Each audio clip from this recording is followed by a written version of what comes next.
हाय सगळ्यांना नमस्कार. तर पाठीमागच्या व्हिडिओमध्ये मनोगत मी स्टॉप केलं होतं आणि व्हिडिओ सेव्ह होईपर्यंत कपडे धुवून आले. तर असं माझं टाईम मॅनेजमेंट असतं. तर असो, तुम्हाला खूप सगळे व्हिडिओ भेटतात सध्या यूट्यूबवर की मी कशी घराची काळजी घेते, मी कसं इतक्या छोट्या जागेत मॅनेजमेंट करते. आणि तुम्हाला खरं सांगू, ते फक्त दाखवण्यापुरतं असतं. कॅमेऱ्याच्या मागे काय असतं तुम्हाला माहीत आहे का? तर अजिबात नाही. कोण गेले तिच्या घरात बघायला पसारा तिचा?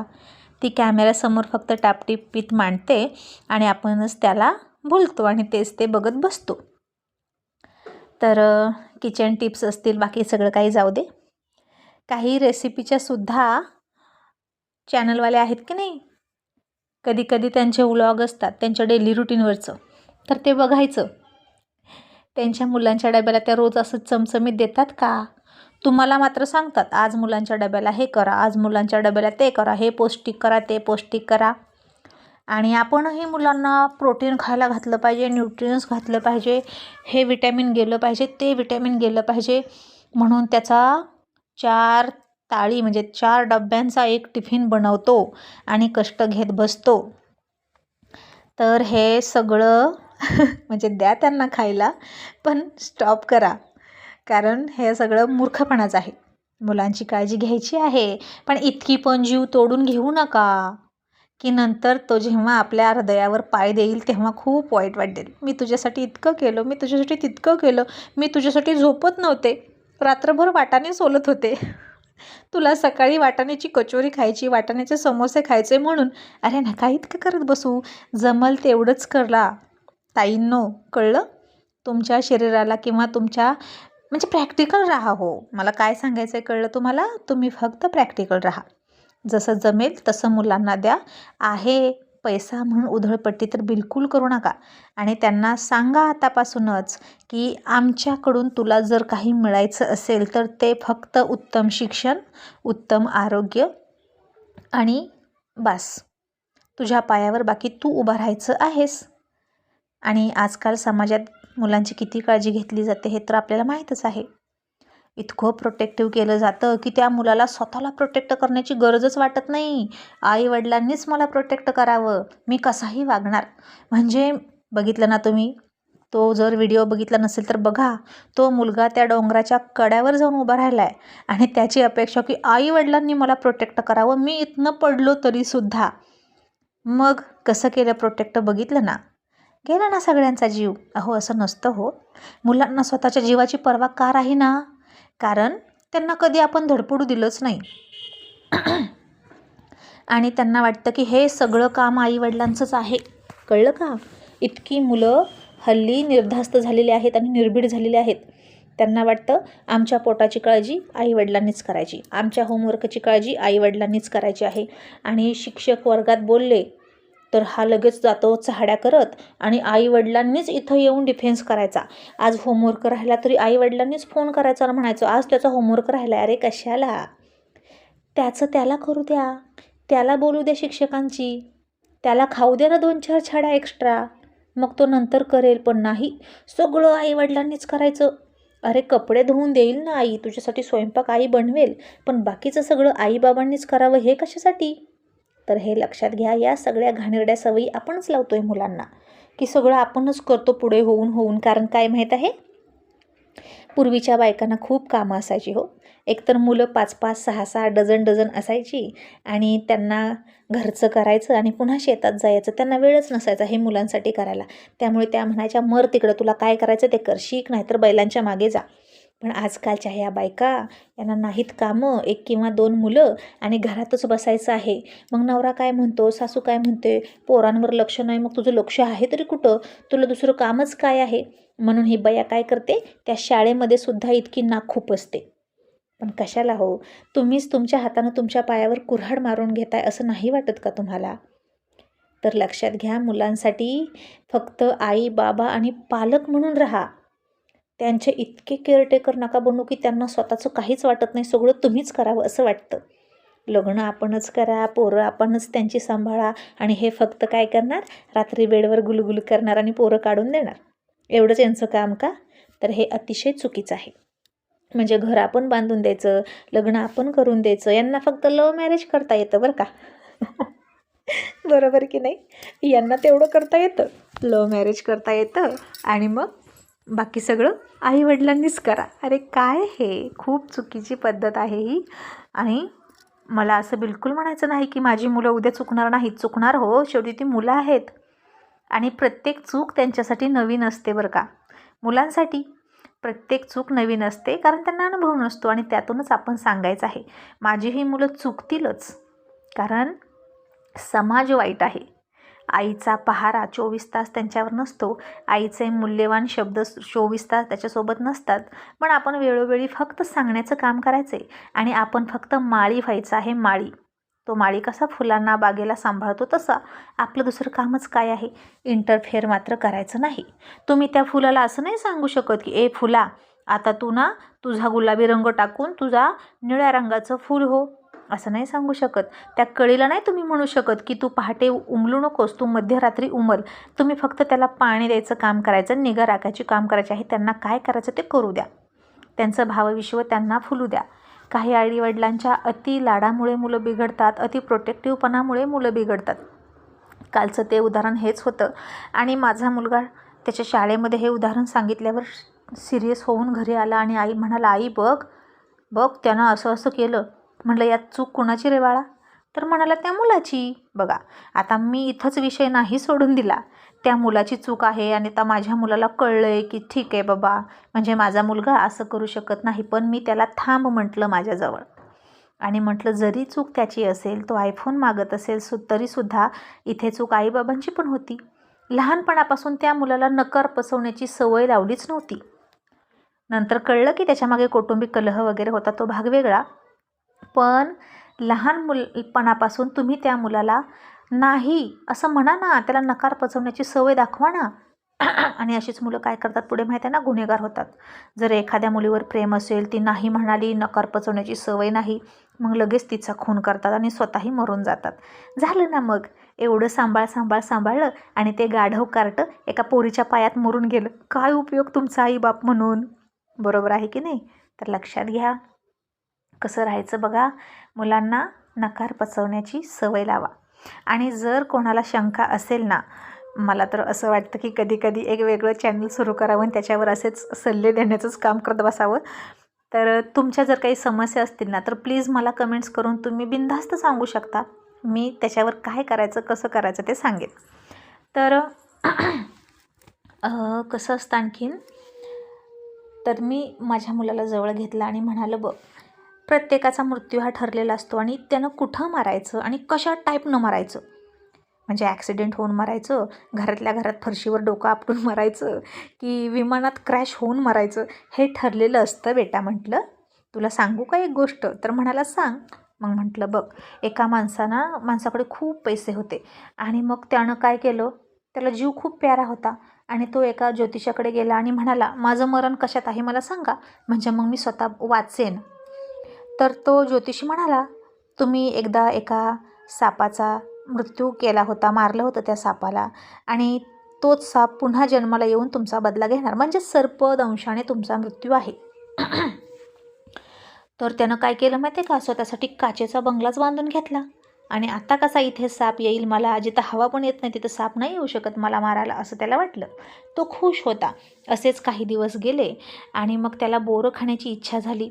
रस्त्यावरून बोरंवाला चालला होता, लाल बोरं बरं का, आंबट. मग त्यानं बोरं मागवली. तो बोरं खात असताना त्या बोरामध्ये एक आळी निघाली आणि त्या आळीचा साप झाला आणि त्याला दंश करून तो मेला. म्हणजे जसं ठरलं होतं त्याचं मरण तसंच झालं. तुम्ही कितीही वाचा ते तुम्हाला चुकत नाही. मग मी हे माझ्या मुलाला सांगितलं की त्याचं मरण त्या डोंगरावरच होतं, म्हणून तो स्वतः तिथं चालत गेला आणि हे विधिलिखित असतं, ठरलेलं असतं. आणि काही गोष्टीत नशिबाचा वापर करायचा किंवा विश्वासही ठेवायचा, पण आहारी जास्त जायचं नसतं त्या गोष्टीच्या. समजलं? आपलं आयुष्य जर बॅलन्स करायचं असेल ना, तर काही प्रमाणात अंधश्रद्धासुद्धा आपल्या डोक्यात असणं खूप महत्त्वाचं असतं. त्याचा फायदा होतो आपल्याला, आपल्या मुलांना संस्कार द्यायला. तर सगळ्याच समज असतो, जो अंधश्रद्धा असते ना ती समज असतो, आपला गैरसमज, तोही फार महत्त्वाचा असतो. अज्ञानात सुख असतं म्हणा किंवा बाकी काही. तर मुलांवर संस्कार करताना तो समजसुद्धा पण त्या समजाचा आपण डोक्यानं वापर करायचा असतो. अगदी योग्य हवा तिथं वापर आपण करायचा असतो आणि मुलांना सांगायचं असतं. मग दुसरी एक गोष्ट म्हणजे त्याला म्हटलं, एका माणसाचं त्याच्या आईवर खूप प्रेम होतं आणि त्याला त्याची आई खूप लकी असते आणि तिला कधीच म्हातारी झाली तरी मरू द्यायचं नसतं. मग चित्रगुप्त तर सारखा म्हणतो, काय करू यमराज, काय करू यमराज. हा माणूस त्याच्या आईला खूप प्रोटेक्ट करतोय. मग यमराज म्हणाले, असू दे, तो स्वतःच त्याच्या आईला मृत्यूच्या दाढेत नेऊन सोडणार आहे. तर मग काय केलं माहिती आहे का, त्यानं मृत्यूपासून वाचण्यासाठी स्वतःच्या आईला 7 समुद्राच्या पार एका गुहेत नेऊन ठेवली. आणि आत्ता मात्र यमराज म्हणाले, चल चित्रगुप्त, जा तिकडं, कारण आता तुझं काम सोपं झालं आहे. कारण याच गुहेत त्या मातेचा मृत्यू लिहिलेला आहे आणि तिच्या मुलानंच तिला तिथं आणून सोडली. म्हणजे बघा, आपल्या करणेला आपणच जबाबदार असतो. देव स्वतःवर कधीच येऊ देत नाही की तू असा मेला आणि तसा मेला. काही ठेच लागून माणूस मरतो आणि मग आपण काय म्हणतो, अरे त्याला ठेच लागली. म्हणजेच काय, तर देव स्वतःवर कधीच काही घेत नाही. प्रत्येक गोष्टीसाठी तो कारण ठरवलेलंच असतं त्यानं. आणि म्हणूनच, आणि हे ठरलेलं असतं हो सगळं. अजिबात काळजी करायची नाही, फक्त मुलांना वेळोवेळी सांगा. आणखीन एक काय गंमत झाली माहीत आहे, माझा मुलगा आला माझ्याकडे खेळता खेळता आणि मला म्हणाला की आई, थँक्यू फॉर प्रोटेक्शन. मधल्या सुट्टीत खूप मुलं खेळत होती. मी म्हटलं, कशाबद्दल रे. तर त्या माकडानं काय केलं माहीत आहे, तो एक कागदाचा बॉल करून खेळत होता त्या गर्दीमध्ये आणि बाकीच्या मोठ्या मुलांनी, जे माझे स्टुडंट होते, त्यांनी त्याचा बॉल घेतला आणि तो त्यांना म्हणाला, मी माझ्या आईला नाव सांगेन तुमचं, आणि माझा वापर केला की त्यानं. म्हणजे सध्या आता तन्वी अर्जुनमध्ये चाललं आहे ना, अर्जुन आणि ते, त्याच्यावरूनच तो किस्सा सुचला मला. माझा वापर केला आणि मला येऊन म्हणतो, त्या मुलांनी तुला घाबरून मला बॉल दिला, थँक्यू आई. म्हटलं, अच्छा, त्यांना बोलवलं. मी म्हटलं, काय झालं. आता जे स्टुडंट होते ते घाबरून आले आणि माझा मुलगा फुशारकीत होता. आता आई त्यांना ओरडणार म्हणून. आणि त्या मुलांना पण भीती वाटली. आता टीचरांच्या मुलाला आपण असं केलं. ते म्हणाले, टीचर अहो, आम्हाला बॉल जप्त करायला सांगितले वगैरे. आणि माझा मुलगा लागला की फुशारक्या मारायला. आणि मग मी त्याला म्हटलं, आधी मला सांग, हा असला बॉल शाळेत अलाउड आहे का, तुला कुणी अलाउड केला. आणि मग माझा मुलगा शांत बसला आणि झरझर चेहरा उतरला. आणि मग मी स्टुडंटला म्हटलं, गुड, असंच करायचं, कुणीही असू द्या, नो एक्सक्यूज. आणि तुम्ही जा म्हटलं. आता मी ह्याच्याकडे बघते. आणि त्याला 5 छड्या दिल्या सगळ्यांसमोर 5 छड्या दिल्या. तो बॉल कचरा कुंडीत टाकायला लावला आणि आता जा म्हटलं. आणि त्यानंतर काय बिशाद आहे त्याची चुकण्याची. आणि माझ्या स्टुडंटसमोरसुद्धा एक वेगळा आदर्श गेला की मॅडम कोणालाही एक्सक्यूज करत नाहीत, मग तो कोणीही असू दे. आणि दुसरी एक गोष्ट म्हणजे प्रार्थनेला भाड्यानं काय केलं, जर्किन अंगात घातलं, हिरो टाईप. आणि त्याला मी म्हटलं, हे काढ, हे प्रार्थनेला अलाउड नाही. एकतर आम्ही त्याला घरून सांगतो की हे घालत जाऊ नकोच, युनिफॉर्म घाल, तरी त्याला ते आवडतं म्हणून गेला घालून. आणि प्रार्थनेलाच उभा राहिला. साहेब वगैरे समोर आहेत आणि एका प्रश्नाचं उत्तर त्याला विचारलं, त्यानं उत्तरसुद्धा चुकीचं दिलं. त्याला येत होतं तरी त्याचं जम्बलिंग होऊन उत्तर चुकीचं दिलं. आणि उभा राहिला आहे ते जर्किन अंगावर टाकून. अजय देवगण कसा टाकतो एका पिक्चरमध्ये बघा, असं दोन्ही शर्ट पाठीमागून 2 बाह्या पुढे, तसं. मला तर अजय देवगणचीच आठवण आली. आणि मी सगळ्यात पुढे होते आणि तो सगळ्यात पाठीमागे बसला होता. मला खूप राग आला. मी लगेच फोन काढला आणि त्याच्या पाठीमागे उभे असलेल्या मॅडमना फोन करून म्हटलं की त्याला सांगा मला आत्ताच्या आत्ता येऊन भेटायचं. तशी त्या मॅडमलाच टेन्शन आलं आणि म्हणाले, आत्ता काय खरं नाही बाबा याचं, मॅडम याला सोडणार नाहीत. मग मी त्याला बोलवून घेतलं आणि म्हणाले, हे जर उद्या दिसलं ना तुझ्यासोबत, तर याचे 2 तुकडे कात्रीनं घरी गेल्यावर मी करणार आहे, एवढं मात्र नक्की. आणि तुझं उत्तर का चुकलं. तर म्हणाला, आई अगं सॉरी, ते जम्बलिंग झालं ना. म्हटलं, जम्बलिंग नाही झालं, शायनिंग वाढली म्हटलं तुझी, त्याच नादात हे सगळं होतंय, समजलं. पुन्हा ते अंगावर दिसलं तर मी फाडून टाकेन म्हटलं, किंवा आत्ताच्या आत्ता गटारात फेकून देईन. मीच घेतलं ते तुला विकत, पण मला परवा नाही तू त्याचा मिसयूज करत असशील तर. त्यानंतर त्यानं घातलंच नाही. तर हे असं असतं, लक्षात ठेवा बायकांनो, की दुसऱ्यांना शिकवण्याच्या आधी आपण प्रत्येक गोष्टीत प्राउड असावं. आणि मुलांवर जास्त जीव ओवाळून टाकू नका, त्याचाच ते फायदा घेतात आणि इमोशनल ब्लॅकमेल करतात. त्यांना माहीत आहे की आईवडिलांना आपल्याशिवाय दुसरं कोणीच नाही. आईवडील आपल्याला जीव की प्राण मानतात. मग ते आपण आपल्या जीवाची धमकी देऊन त्यांच्याकडून काहीही करून घेऊ शकतो. पण अरे कशासाठी, ते त्याचं आयुष्य आहे, कसं जगायचं तर ते बघेल. पण असा अर्थ नाही की त्याला रिकामं सोडा. सगळ्या अंगानं तुम्हाला त्याला सांभाळायचं आहे. अष्टपैलू व्यक्तिमत्व घडवायचं आहे, जे भावनिकदृष्ट्या, सामाजिकदृष्ट्या, शारीरिकदृष्ट्या, मानसिकदृष्ट्या सगळ्या दृष्टींनी कणखर असेल. समजलं? आणि त्यासाठी काय करायचं सांगते. आपल्याच मुलासाठी स्वार्थीपणानं इतकं सगळं करत बसण्यापेक्षा गरिबाच्या मुलांसाठी पण थोडंसं काम करावं. आपल्या मुलासाठी 100 रुपयाचं घेतलं ना, गरिबाच्या मुलांसाठी 5च रुपयाचं घ्या. दानधर्म करा. त्यातून तुम्हाला सवय लागते आपल्याच मुलाला सर्वस्व मानायचं नाही याची.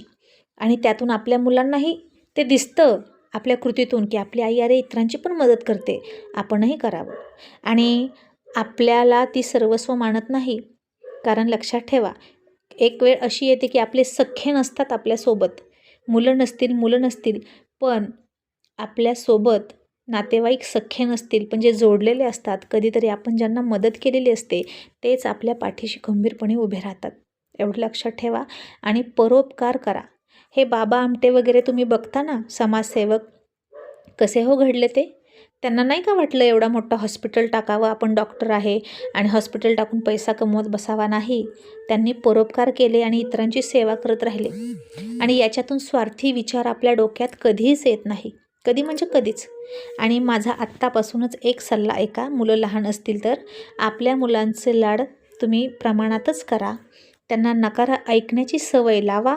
आणि दुसरं म्हणजे इतरांसाठी काहीतरी करा. आपल्या मुलाला स्वार्थी होऊ देऊ नका. जर तुम्ही स्वार्थी झालात ना, तुमच्याकडून ते बघणार, शिकणार आणि मूल लगेच स्वार्थी होतं. ते पण स्वतःचाच विचार करतो.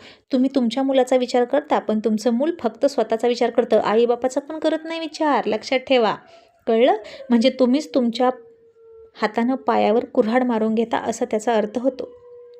तर चला, आणखीन कोणत्या टॉपिकवर मी बोलावं तुमच्याशी असं वाटत असेल तर प्लीज मला टॉपिक लिहून पाठवा. मी ते लिहून घेईन आणि बोलेन. तर आज खूप बोलले, खूप व्हिडिओ झालेले आहेत. बापरे. तन्वी अर्जुन मला अजून करायचं आहे. तर थँक्यू सो मच. आपल्या मुलांच्या चुकीच्या गोष्टींना पाठिंबा कधीच देऊ नका. आणि हे बघा, जिथं चुकले ना तिथंच बोला. एका तासानं बोलू नका, त्याची तीव्रता कमी होते. जिथं चुकले ना तिथेच तुम्ही बोला, त्याचा असर होतो, है की नाही. तर जिथं दुखलं आहे तिथंच शेवटी औषध लावलं पाहिजे. चला, बाय. Thank you so much.